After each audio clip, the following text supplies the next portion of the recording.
Welcome to Fundraising Stories with Female Founders. I'm Julia Elliott-Brown, the founder and CEO of Enter the Arena. I'm a serial entrepreneur and an expert in raising investment and business growth. Our mission at Enter the Arena is to empower female founders to fly through pre-raise and investment and onto the exponential growth of their business with investment expertise and business coaching. Here we share the stories of inspirational female founders who've raised investment to inspire you to do the same. You'll hear their honest accounts of what it was really like to secure funding, the highs, the lows, and the challenges they experienced on the journey. And along the way, we'll discuss top tips for how you can be successful too.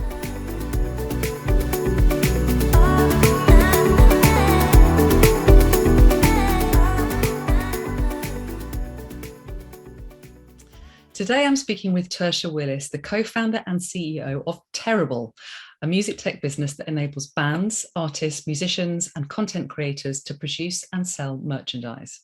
Since launching the business in 2017, Terrible has worked with over 500 creators who've used their data and technology to manage their merchandise supply chain, from sourcing to delivery to fan purchases online or at shows, helping them to generate revenue and profit in the process. Now, Tersha has raised 2 investment rounds since she founded the business, totaling £480,000. So let's find out more about Tersha and her business and what she learned along the way on her fundraising journey. Hi, Tersha. Hi, Julia. Thanks for having me. Pleasure. It's great to see you. I know we had to reschedule this a few times due to various COVID shenanigans. Yeah, I am sorry about that. I did everything not to get it, and then I got it. Well, what can you do? I'm glad to see you here, well and healthy. So, yeah. So tell us more about Terrible, because I'm sure I did a terrible job of explaining what the business is all about. Let's go back to the beginning. How did you and your co-founder, Jack, come up with the idea for the business? What was the problem you saw in the market, and what exactly is Terrible? I'll tell this as a bit more of a story because it's more interesting that way. Jack and I, this isn't our first business together. We ran a sustainable streetwear fashion apparel brand before this. He then signed to a major label as an artist, and we started making his merchandise. After we had done that, we got lots of inquiries about, if we could make other bands merch, and then we started looking at what was wrong with it. About a year in, we had, I think, like over 80 artists sign up, and we realized that we couldn't do any more than that. And so we're like, we need something to help us solve the problems to like make this more efficient. Um, and we looked at all the technology that existed and anything that was coming out, and there was nothing that helped us solve the problem. So we got to work on building that and decided we needed to raise some money and do it. Things have changed a lot since then. And now we've kind of grown from just looking after musicians into looking after other things like esports teams, content creators or influencers, that kind of thing.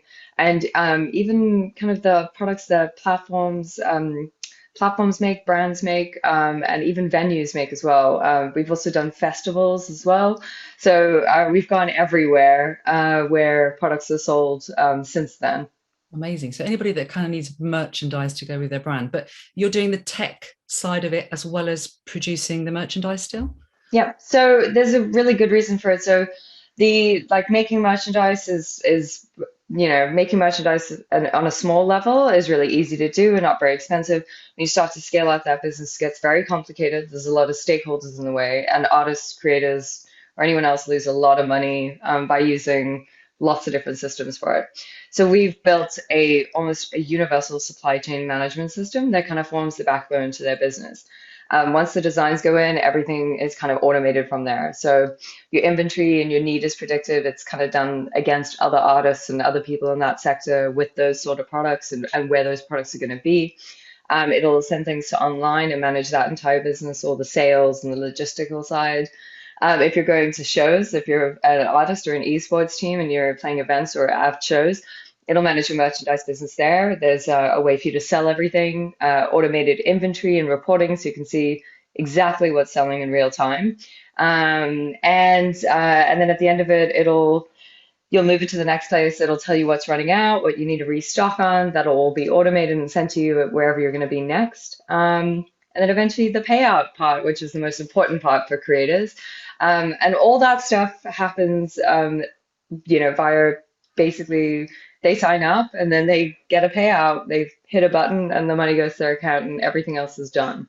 Yeah, that's amazing. And I imagine for a lot of these bands that that extra revenue that they generate from merchandise is becoming and has become even more important. Yeah, specifically over COVID, suddenly actually the industry itself realized how important merchandise was because it was the only active revenue stream they had to exploit. Suddenly everyone realized its huge potential. So we actually had a good time because there was a shift in attitude about the importance of this revenue stream. And I kind of filtered out to other parts of like the creator economy in that time as well. With all that, like our technology helps artists, and this is an impressive stat. So it helps them generate 5 times more revenue and 50% more profit than they would anywhere else. So the work we do, the technology we've built, the way we do things is actually really, really important to increasing that revenue where you need it the most. That's fantastic. And I love that stat. It's so important, isn't it, to actually demonstrate the value that you're providing to your clients. And that's something that obviously investors want to know all about too. But let's talk about your fundraising journey. So in those early days when you and Jack were kind of creating merchandise before you built the tech solution, did you need funding for that part of the business or was it self-funding? So we got a government-backed startup loan. So we Always a got good way 20, to start. Always a good way always, to start. you know Yeah. what, a great way to start, and still the interest rates are like really good on those, and I highly recommend them. It's a great way for you to actually build a revenue model because they make you build like a lot of cash flows, and they make you kind of stick to your guns for quite some time before they give you the money. So it taught us kind of the basics of like how we need to manage the money that we got. And we knew that we had to turn that money into more, otherwise it's just a loan that we're gonna have to pay off for no good reason. So yeah, we got started on building that model. It's just as we scaled to a point, we realized we couldn't do anymore without hiring a bunch of people. And the more people we hired, the less money artists would get at the end of it. So technology seemed like the only solution. And also in 2017, 2018, technology is was solving so many other problems. It seemed outrageous that there wasn't a tool to solve this one. Yeah, absolutely. And that first round, in fact, we worked together on that round, didn't we? Yeah. It's 2018, where you secured, I think it was £150,000. I mean, the fact that it was tech, that's great because investors love anything with the word tech in it, so music tech. But cast your mind back, what do you remember from that first investment round in terms of how hard it was? I mean, it was a baptism by fire. I think the no's were very hard the first time around, like getting the no's, also getting ignored, also getting messed around, not actually having the experience or knowledge to recognize how things should go. I've learned so much since that round that when I look at that one, I was just like, what were we even doing? Because there's an emotional side to fundraising that you kind of have to mature in the process. And until you do, every no, every engagement, every email you send, every contact you make with investors is like a big blowback. So Mm. that one was tough, but we got there in the end. We secured a few angels. From one of them was from my previous, like I used to work in private equity and financial services. I was a fund manager from there, who thought the opportunity was incredible. And then a few friends, a festival owner, and a couple who invested, who invested as the lead in that. And they had nothing to do with music, but I think they liked the coolness of the brand. And were they were they people that came from your existing network? No. Good. Did you find them? I I found her on Instagram and I sent her a message and I was like I'd seen her name on other people's investor lists as well, but there were no email or contact details. So I was like, I'm just gonna message her on Instagram and see what happens. She got back. She's like quite prominent on Instagram. And she got back and she was like, yeah, let's set up a meeting. And she brought her partner with her, and that's kind of where it started. From that process till them actually investing was still a 6 month process. They took us for like, I don't think Jack and I have ever eaten so many meals together. We went for like so many meals out with them. We had so many meetings with them before they were kind of convinced. And even to this day, they say when we update them, there was like, can't believe you guys have got this far. We just knew you two would do something. We didn't know the business would do anything. That's really interesting. So it was obviously you and Jack that they really believed in, and that's often the case, isn't it, when you're early stage and there's a lot to prove. But it is interesting. It took 6 months of relationship building. Yeah. Yeah, yeah, I yeah. think if I could go back to my my past self, I like my younger kind of a very optimistic, untarnished self. Um, I would definitely say before even embarking on the fundraising to spend 3 months making every network connection possible, and then kind of like getting into the process because it's really hard to do them at the same time and it takes much longer. And had we spent 6 months working on the business and then asked them for money and like just kept those engagements up, it would have been a lot easier of a process. But this felt like it felt like dating someone, like that you were going to marry, which that's not what your like first round friends and family investors are. Yeah, that's a really good point. And I think as entrepreneurs, we should always be networking. And it's one of the things that can hold female founders back is a lack of network or a feeling of a Yeah. lack of network. So that's something I think is good advice, from you to go out and build that early. Yeah, I think honestly, yeah, that's the first thing you do. I think before you even get started on your business, I think you speak to everyone that is even remotely related to you. And even if you're, messaging them via social media or asking them for advice and that kind of thing, I think I think that's definitely like a good way to start the process. Yeah. And also fascinating that you did it through Instagram, which is, I think that's the first time, we've talked about that on this podcast, because normally it's LinkedIn all the way, with business people. But I Yeah. guess maybe in an industry like yours, you have to think more creatively about where your potential investors are. And also, I think in my mind, it made sense because I felt like Instagram was where she was most active, but also where she wasn't always getting messages about investment. It felt like LinkedIn that would happen all the time. So there was a little bit of strategy involved in that. I was like, I don't want to get drowned out with all the other nerds on LinkedIn. Um, Yeah, very creative. I love it. So that first round, 150,000, got you out of the block. So how far did that get you, Tersha?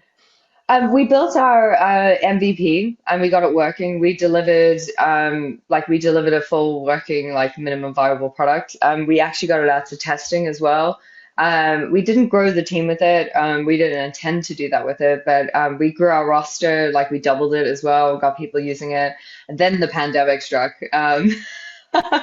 So a lot changed between then and now. And actually, I guess the next round started with just before the pandemic, so it wasn't great timing. But So what was your strategy then with your fundraise when the pandemic hit? Did you decide to continue to try and raise or take a pause? we didn't take a pause. I think mostly what happened was the whole world seemed to stop for 3 weeks, and we were mostly just helping our artists kind of recover their products from all over the world and get them to the nearest warehouses and get them safe. And venues were closing, logistics were shutting down. It was all quite complicated. But when that moment passed, we had this time, and I was like, this is probably the smartest time to raise now because there's going to be less to do. That wasn't the case for very long. We had lots to do very soon, but that's why I decided to continue. So we had started that fundraise in November of 2019. We had a bunch of lead investors in the US that I'd been to LA to speak to, but they were in live music industry, and when the pandemic struck, those leads went dead. So I was like, this is a good time to start this up again with people that maybe aren't affected by this, like by what we are, that still have like the enthusiasm for like what a post-pandemic world would be. Okay. And so it's interesting that you were going to the States to find investors. What was driving that strategy? Um, Basically, the US kind of loves the creative industries more. They put a higher value on them. There's a lot more billion-dollar music businesses there than there are in the UK. Um, and the Americans love business. They actually like business. The other thing is that I found, and this is actually this is what I found out following that kind of decision anyway, over the last last years when I was raising, is that they're less biased in the US. I found that almost every VC or an investor will take the time to spend with you and treat you as an equal or as an opportunity. And I didn't find that kind of openness and willingness to engage here in the UK or even in Europe, to be honest. That's really interesting. So how did that manifest itself when you say you didn't you didn't feel that you were treated in necessarily in a fair way? How did that show up? I mean, I had some calls with VCs where they asked me out on dates, and I don't know a single other male counterpart that ever had that happen to them, ever. So that's one thing. I was interrupted mid-pitch too many times to count, with criticisms like either on the content on my pitch before I'd even like finish a sentence. That happened a lot. There were times where people would look at me and be like, you're like too young to have this much experience and for us to trust you." And that isn't necessarily true. It's just women tend to look younger on Zoom because we wear makeup and light works, or I don't know. And we put the beauty filter up as high as possible. Well, I mean, look, we know we're used to being watched, so we behave, we know how to like look at cameras. So it's like we've been trained for that our whole lives. So there was a lot of that where I was treated like I was like fresh, like kind of like fresh out of college or very young, and that I hadn't committed to anything and done anything. And I've been running the business like 6 years at that point, and they were like, "We're not sure you can make it," because they would just assume that I was young and I didn't I had no track record of anything. That happened quite a lot, and then a lot of the times. I think the interruption was the hardest one when you're like going in, and I have a like sincere award-winning pitch that I've refined. Like it Yeah, was the I best. know. It was Your pitch it is was awesome. it was like the best pitch in the UK. Like officially, like it won the best pitch in the UK for it might have been 2020 or it was 2020. So it really was like a fantastic pitch, and to have people like come in and throw these things at you, and your pitch is excellent, it's clear, it's like communicating clearly, you're speaking it well, and then someone just come in and give you that criticism right away. It's not your pitch, it's not what you're doing, that there's something else happening there that is just kind of like taking you down a level for Oh, reasons that don't make sense. I mean, all of these things you've just said, my blood is literally boiling. From being asked out on a date, this thing about being interrupted, which I call venture splaining, which is men. It's always men in investment explaining things to female founders, usually about something that the female founder is far more experienced and knowledgeable in. Interrupting, not listening, not wanting to understand what value you have to bring to the table. It's so frustrating. And the problem is that it's when you look at all these measurements of diversity and try to understand where the issues are in the decision-making process and the investment funnel that investors use, it's really impossible to measure this stuff, kind of to put your finger on it, to actually Yeah, point it out. So I think it's raising awareness of it and actually getting investors to see that this is really this has a massive impact on you as a female founder, doesn't it, in terms of yeah. your confidence and ability to Well, raise. getting asked out on a date when you're on a pitch is like, I mean, it's pretty much, it's like the lowest, like that's the worst thing that can happen, because it makes you feel like this is it. Like I got on this call to pitch you like my grand idea, and you believe that I'm just kind of worth a date, or like that that's what you're entitled to. It's an angry like confidence bashing there. Yeah, Like, but who do you even kind of report that to? well, there's some knocks you have to just take, right? There are people where someone said to me, like, someone interrupted me maybe like 4 words in and was just like, hold up, hold up, hold up. And I reported him immediately because I was like, you are an associate at the very bottom of this chain. Like, I know that the women in charge of you do not want you to be doing this. So I reported them, and that caused a lot of that caused a lot of bad blood and like some VC chats forevermore. It's very difficult, isn't it? And I have found this myself, where I have experienced it, not as a founder raising investment, but now as a professional supporting other female founders. I have experienced it from VCs, and and I've given them that feedback. I've tried to do it in as nice a way as possible, but they don't like it. They don't like it no matter which way it's delivered because everyone likes to think they're woke and they're balanced and they have their things together. And that's actually the big mistake is that they don't go in with like I need to like be aware that I could make these mistakes or I have these biases and I need to like, they don't have that. They don't go in with that filter because they think they're already there. And Mm. so therefore like calling them out on it, they're like, it's not possible. Like I'm a decent person. And that they take it as that, where it's just like, you know what? You're just not attuned to like hearing women's voices. You have to like take a different way to listen. You have to engage differently. You have to ask better questions, more positive questions. You can't keep setting me up to fail. Um, but they don't want to get to that place where they can make that decision. But that Like to always like, is. I think that's the thing. If there was one, investors who are listening to this, is one thing that I would love you to take away from this is just to be more aware, just question yourself. Are you really doing your very best to remove biases? We can't remove them all because we're human, but we have to keep trying. I think that's yeah. And it's there are a lot of biases. My co-founder's mixed race, so when he gets on investment calls, it's a whole different thing that happens to him. But it does happen. There's the questions directed to him are also very different to the ones directed to like me as a white woman, or even as like other white male co-founders and founders. They don't get those questions. They don't get those kind of lines of query. They don't get the suspicion as well. There's seems to be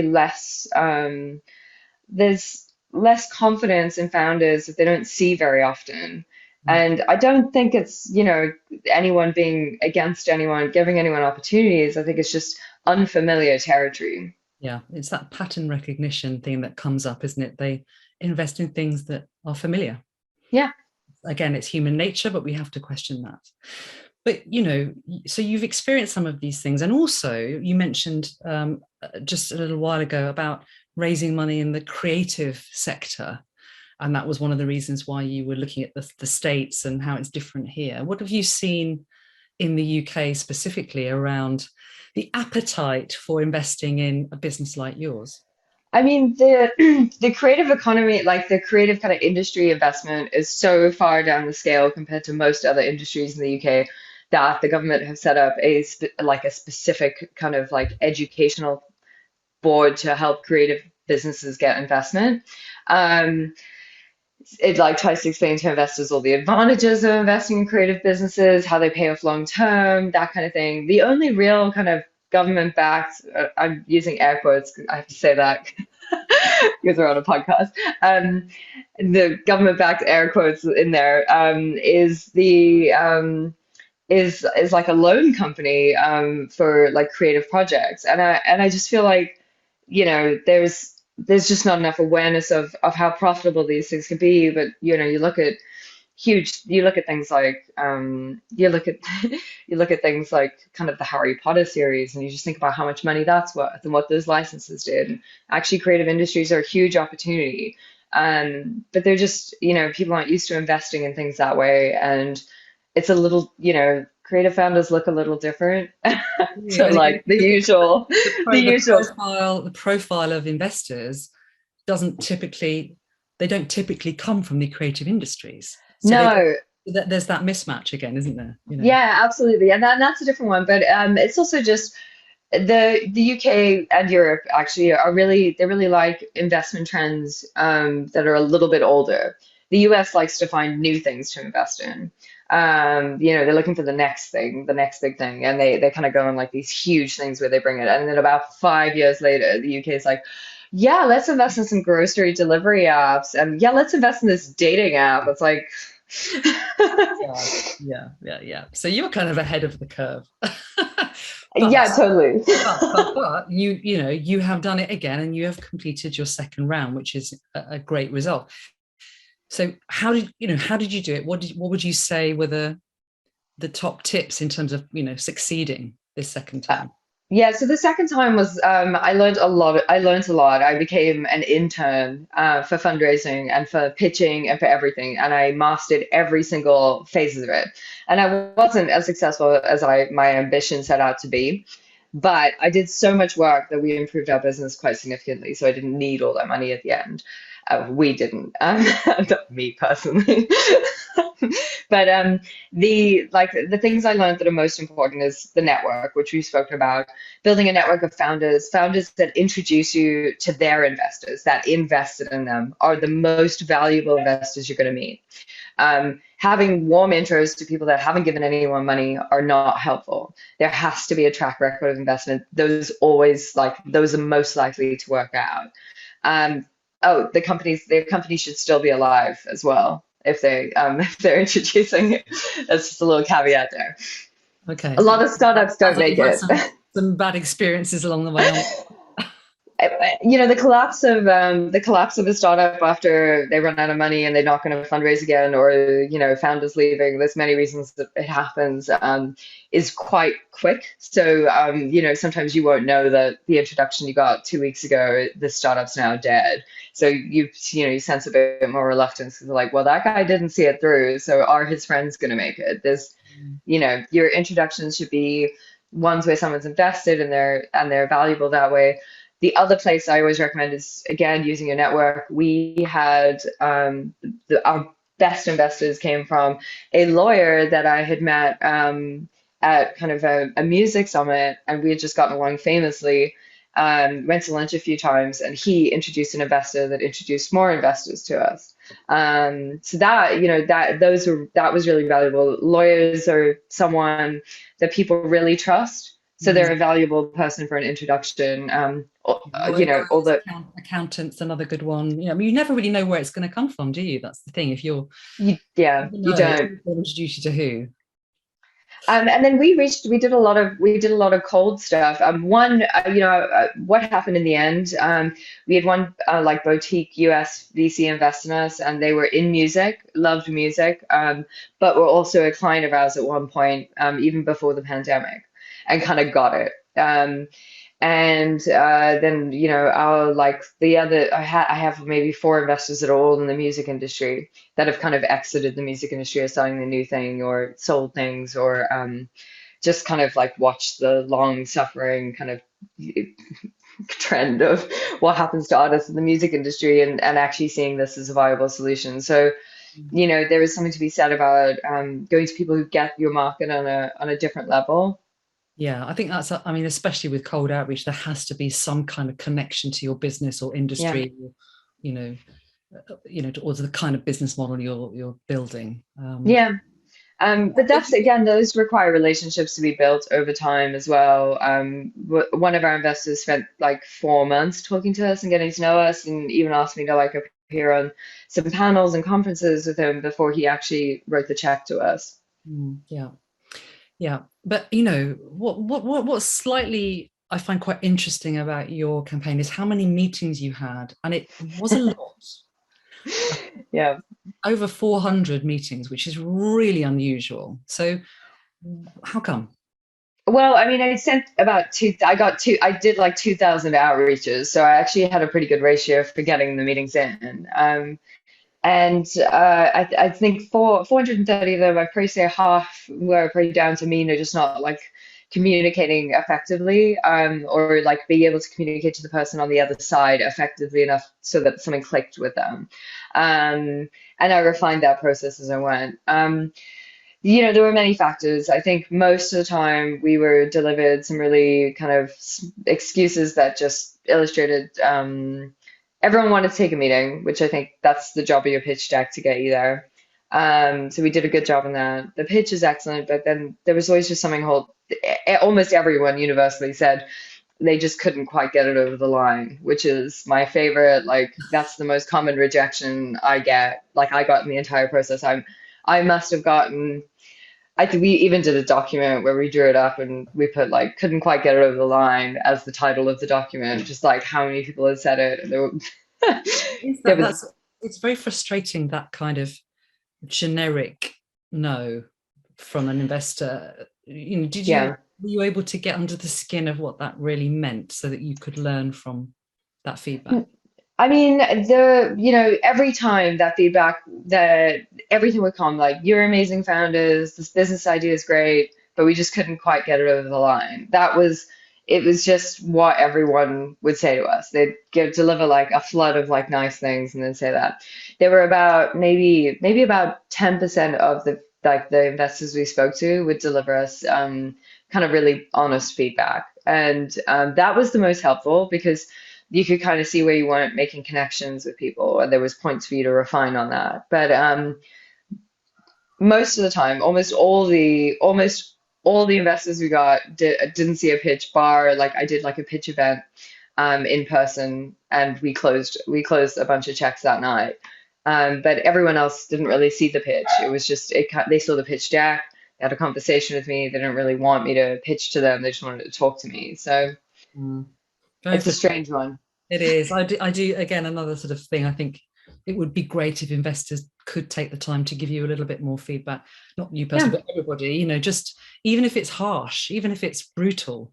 I would love the harsh feedback because Yeah. it would have got us along quicker, and we could have crossed off a bunch of investor types off our list and being like, this isn't quite right for us. Mm. There's when it comes to like creative industries, especially with creative tech, like I think the universal feeling is that the market just isn't big enough. That was another common one as well, and that's normally the thing that would kind of sometimes that one was quite maybe the second top the second top I can excuse. also see why a lot of people would want to take a meeting with you, because it's quite Terrible is a very interesting and very different business than most investors would see. So there's an intrigue there, Hmm. even though it might not be a spot on fit for their investment criteria. Oh Whereas there are yeah. some other startups who might be pitching where they instantly go no.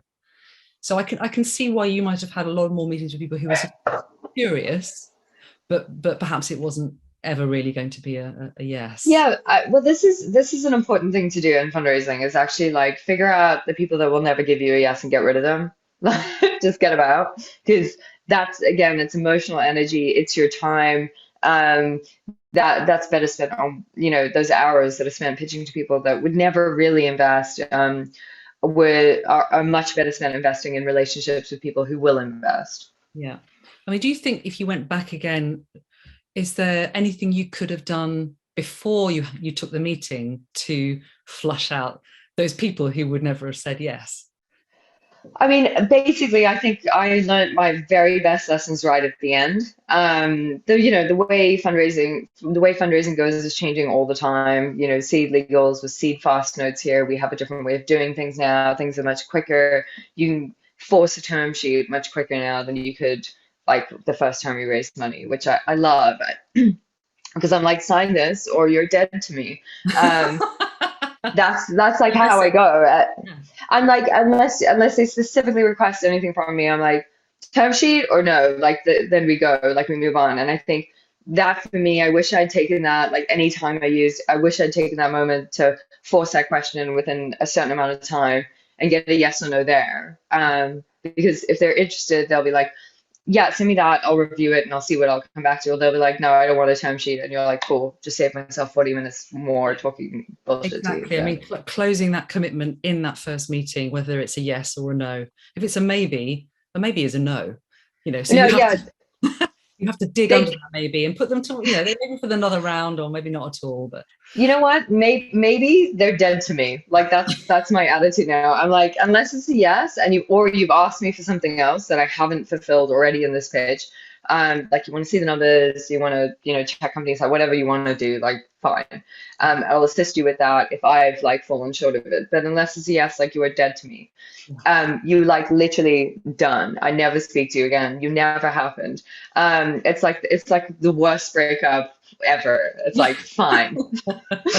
It's the eternal sunshine of the spotless mind for investors. It's just like gone. Um, so there are over 400 investors out there that no longer exist to me. okay. But that like recognizing that and moving from it and not getting like caught up in it is the best thing you can do for your sanity, for your confidence, for your health because you're making the decision then and there that it's over and you're moving on. And that's far more like there's far more power in that than waiting for a no or waiting for a maybe or, someone not signing a term sheet. Like they're dead until the money hits your bank account. Absolutely. And I see too many founders kind of chasing those maybes and putting eggs in all their eggs in a basket of an investor who's just, taking them down a garden path. So I've got a couple of different analogies all mixed up. It's true. I mean, It's a time waster. And actually, you have to take the emotion out of it, don't you, to be able yeah. to get this done.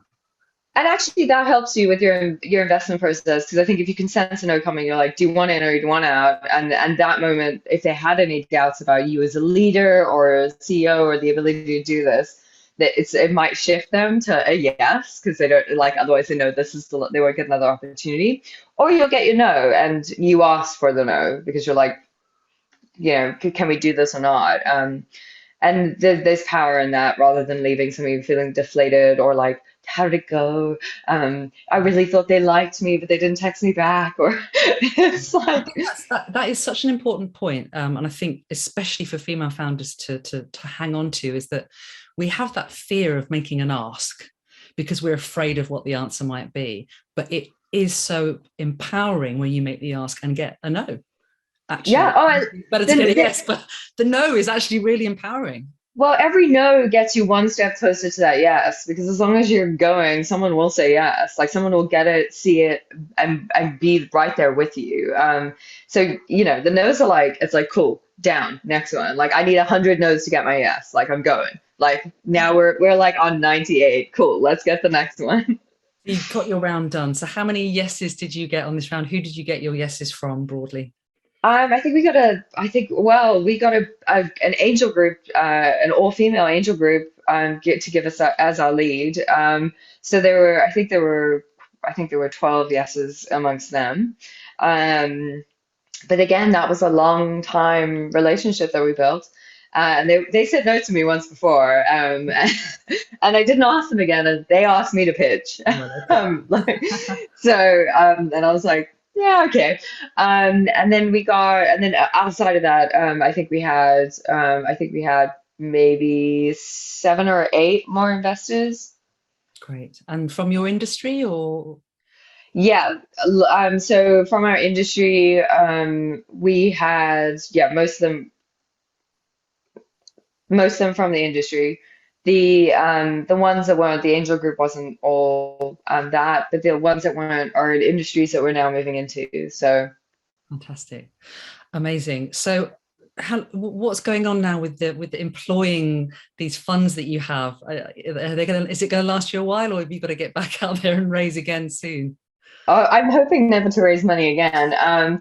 Basically, at the end of last year, I was like, I pitched a live event, I closed a bunch of checks, and I was like, okay, I'm closing the books unless I'm done. And then we got like a few more things coming after that. So our round just kind of dragged on, and then we had some legal things we needed to sort out. And so we had like it got extended by the legals. So I left the round open and other people came in, but I closed the books on it last November. And in November, we hit 146,000 pounds in revenue. And that has continued.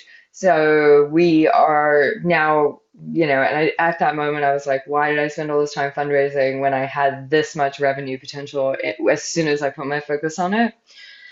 So we're now using our revenue to grow our team, and we're using the money we raised to build the tech. And I'm hoping that with this tech build, we can scale some more to the point where revenue comes up and we don't need to hire anymore. And then I guess we'll see where it goes from there. We also kind of started a few pilot programs with potential people that we could exit with, which is really powerful as well. And that again generates revenue. So, it's not the traditional path, but I don't think anything we have done has gone the way everyone else kind of does it. That's intriguing, and also, interesting that you're already sort of plotting towards exit and putting building blocks in place to help you achieve that, which is smart. Yeah, I mean, well, you have a limited time where you're the best person to run this company before you're the old guard and you're the one holding everyone else back. And so I think you have to, yeah, especially when it comes to, creative industries, music especially, like a lot of people can, there's going to be someone younger and smarter with a better way of doing this than me, and I don't want to fight them. I'd rather they just came and took my job. But Tersha, you look so young. You're far too young and inexperienced to be running this. I am young enough to retire, Julia. Well, I wish you all the best with that. And I think, that's the holy grail, isn't it? To get to profitability so that your business does stand up on its own 2 feet and you don't have to be on that continual path of investment. I mean, Yeah. And build to exit and, make lots of money and go and lie in a hammock and drink margaritas all day long. Oh, or just help female founders, right? Let's. Of course, but maybe the margaritas first, and then just. I think after about 6 months of margaritas, you're kind of like, okay, cool. Now I'm gonna go do this again. Yeah, that's the thing. Once you've done it once, you won't be able to help yourself. I think so, but yeah, I really think if you can grow revenue, that's the best thing you could do for your business in terms of your mental health, your team, the success of your business. And fundraising's great when you can't do that. But if you know you have a way to make money and you haven't tapped into it, like tap into it. That's better than any yes from an investor.